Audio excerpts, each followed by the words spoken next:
Kami juga menyampaikan permohonan maaf pada saat ini kita berada di luar arena tenda VIP, karena tenda VIP hari ini diisi oleh para petani, nelayan, ojol, grab, termasuk kuli bangunan yang bekerja bersusah payah ingin menyelesaikan target pembangunan di seluruh provinsi Jawa Barat dan pembangunan halaman gedung sate yang saya beri nama Panca Rasa, Pasanggrahan Panca Rasa.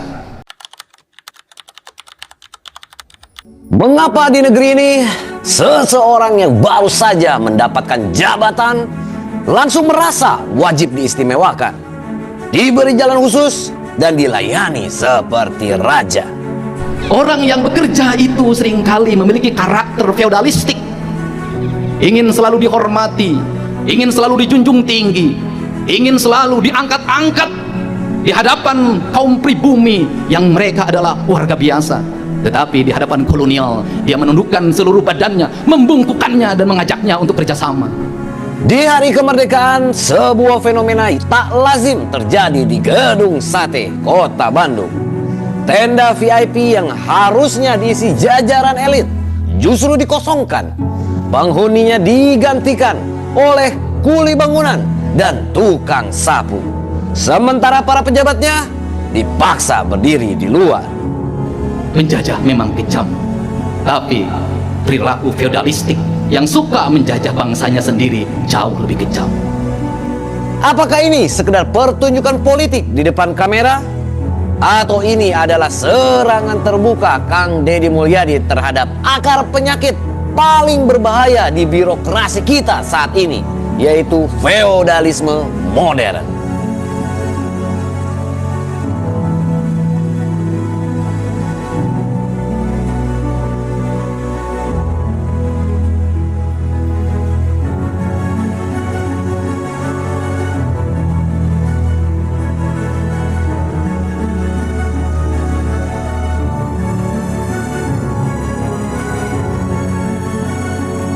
Kali ini kita akan membedah bagaimana budaya menak.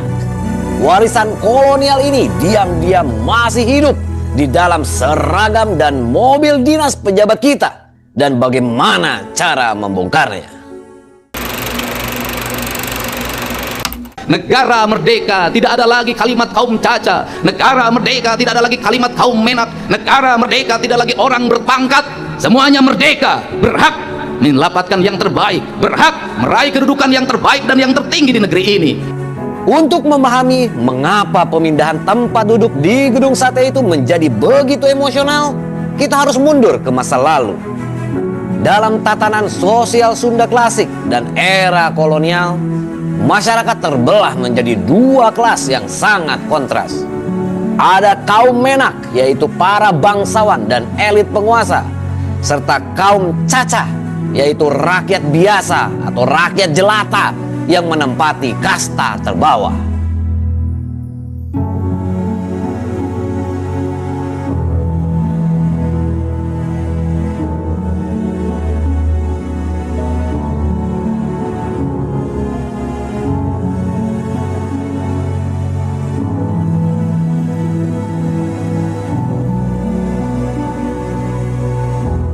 Bahwa pemerintah Eropa karena diguncang oleh perilaku buruk dari kaum feodalis yang berada di Priangan, yang dalam setiap hari mereka berpesta di atas penderitaan.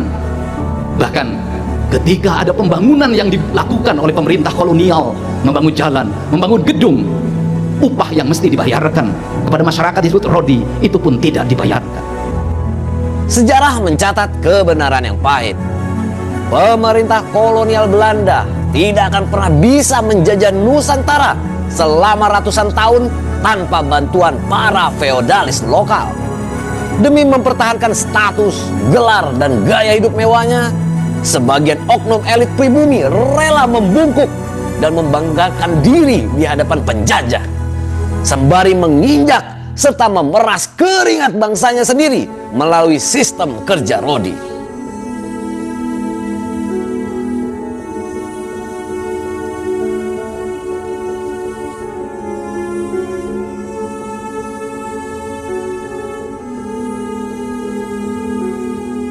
ingin selalu dihormati, ingin selalu dijunjung tinggi, ingin selalu diangkat-angkat di hadapan kaum pribumi yang mereka adalah warga biasa. Tetapi di hadapan kolonial, dia menundukkan seluruh badannya, membungkukannya dan mengajaknya untuk kerjasama. Ketika Indonesia merdeka, struktur penjajahan fisik memang hancur.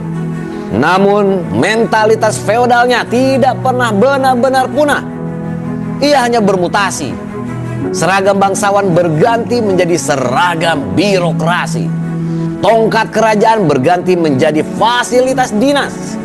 Penyakit ingin selalu dilayani, diistimewakan, dan dihormati melebihi rakyat biasa menjadi warisan kelam yang mengendap dalam sistem pemerintahan kita saat ini. Tidak terus-terusan kita terus menuntut fasilitas pada negara, padahal kita sudah besar. Kita harus malu pada apa? Pada status diri kita yang seharusnya berdiri paling tegak untuk menegakkan sangsaka merah putih, membangun rasa adil pada seluruh rakyat. Bahaya terbesar dari feodalisme birokrasi adalah hilangnya empati. Ketika seorang pejabat menganggap dirinya menak dan rakyat sebagai cacah, maka anggaran negara yang seharusnya dipakai untuk mengobati orang sakit atau menerangi rumah warga miskin justru habis tergerus untuk membiayai kenyamanan sang pejabat itu sendiri. Lantas, bagaimana cara Kang Deddy Mulyadi membongkar sistem yang sudah mengakar ratusan tahun ini? Kami juga menyampaikan permohonan maaf pada saat ini kita berada di luar arena tenda VIP, karena tenda VIP hari ini diisi oleh para petani, nelayan, ojol, grab, termasuk kuli bangunan yang bekerja bersusah payah ingin menyelesaikan target pembangunan di seluruh provinsi Jawa Barat. Kita berdiri di sini bukan karya saya, tapi ini adalah karya-karya kuli bangunan yang sekolah SD pun tidak tahu. Karya-karya tukang ngecat yang dipicu dalam setiap waktu harus bekerja. Langkah pertama yang dilakukan Kang Deddy Mulyadi adalah membongkar simbol. Dalam sosiologi politik, fasilitas seperti tenda VIP, karpet murah, dan kursi paling depan adalah simbol kasta. Dengan menukar posisi tersebut, menempatkan kuli bangunan di kursi VIP, dan membiarkan para pejabat berdiri di luar, Kang Deddy Mulyadi sedang melakukan symbolic subversion. Ia mengirimkan pesan tajam. Panggung kemerdekaan ini adalah bukan karena gagasan pejabat, melainkan karena tetes keringat rakyat kecil yang tangannya kotor oleh semen dan cat. Rasa adil memiliki dua kualifikasi. Yang pertama adalah keadilan komutatif, di mana kita memiliki hak yang sama. Kita berhak menghirup udara bersih dalam setiap hari, walaupun udaranya tidak semua bersih sampai hari ini. Kita berhak mengenyam pendidikan, kita berhak menerima layanan kesehatan, kita berhak mengeluarkan pendapat dan merdeka dalam berorganisasi, tetapi tetap dipertanggungjawabkan seluruh tindakan kita. Setiap warga negara memiliki kedudukan yang sama di mata hukum. Itulah kemerdekaan komutatif, walaupun seluruh kemerdekaan itu pun belum bisa dinikmati oleh seluruh warga. Kemerdekaan distributif, keadilan distributif kita wujudkan dengan apa? Berdasarkan prestasi yang dimiliki oleh setiap orang. Maka negara harus memberikan ruang bagi siapapun warganya untuk berprestasi tanpa dihalang-halangi. Negara merdeka, tidak ada lagi kalimat kaum caca. Negara merdeka, tidak ada lagi kalimat kaum menak. Negara merdeka, tidak lagi orang berpangkat. Semuanya merdeka, berhak mendapatkan yang terbaik, berhak meraih kedudukan yang terbaik dan yang tertinggi di negeri ini. Langkah kedua adalah merevisi pemaknaan keadilan. Feodalisme bertumbuh karena hukum dan ruang publik diperlakukan secara tebang pilih. Dalam pidatonya, Kang Deddy Mulyadi membedah dua instrumen keadilan, yaitu keadilan komutatif, di mana status sosial dihapuskan sehingga setiap warga negara punya kedudukan yang setara di mata hukum dan layanan kesehatan. Kemudian ada keadilan distributif, di mana ruang jabatan dan prestasi dibuka selebar-lebarnya berdasarkan kemampuan, bukan lagi berdasarkan garisan keturunan atau kedekatan dengan penguasa. Seluruh rangkaian makna kemerdekaan itu harus dikerjakan secara bersama, dikerjakan oleh pemimpin yang mengerti mengelola anggaran, fokus pada apa yang menjadi kebutuhan, menunda seluruh hasad pribadinya. menunda membeli mobil baru menggunakan uang negara, menunda membeli baju baru menggunakan uang negara, menunda menambah properti di rumah dinasnya sebanyak-banyaknya menggunakan uang negara. Strategi ketiga dan yang paling sulit dilaksanakan, saudara-saudara, adalah kepemimpinan aksetis. Keberanian penguasa untuk menunda hasrat pribadinya. Feodalisme bekerja atas prinsip menumpuk kenyamanan pejabat terlebih dahulu, sisanya baru dibagikan kepada rakyat. Kang Deddy Mulyadi membalik logika ini dengan menuntut penundaan fasilitas dinas demi mengalihkan anggaran langsung ke pemenuhan jaringan listrik dan fasilitas medis dasar untuk rakyat. Pemimpin sejati diukur dari seberapa banyak hak pribadinya yang ia tahan, bukan seberapa mewah protokoler yang mengawalnya.